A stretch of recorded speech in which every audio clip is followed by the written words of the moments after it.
Ouais. Mais là, vous parlez de l'Union européenne, on peut même aller interroger tout de même, sans même l'Union européenne, les dernières actions du gouvernement et d'Emmanuel Macron, Bien je le entendu, disais, je quoi l'ai qu'il en fait, coûte Covid. Mmh. je l'ai fait, le quoi qu'il en coûte, je l'ai dit. Mmh. J'ai parlé des emprunts d'excession à l'inflation, j'ai parlé justement du bouclier tarifaire. On peut parler du coût annuel vis-à-vis de l'Union européenne qui ne cesse de monter. On aurait pu profiter du plan de relance de l'Union européenne pour négocier des rabais comme le font tous les pays. Ben non, la France continue de payer en plus les rabais de l'Allemagne, des Pays-Bas ou autres. On devrait baisser drastiquement notre contribution à l'Union européenne.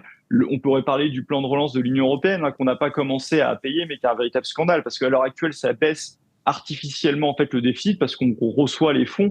On va recevoir en tout 40 milliards, on a déjà reçu un peu plus de 32 milliards, sauf que ce qu'on oublie de dire, c'est que la France va devoir payer 117 milliards d'euros qu'on va rembourser entre 2028 et 2058. Donc pendant 30 ans, c'est à peu près 4 milliards d'euros par an en plus.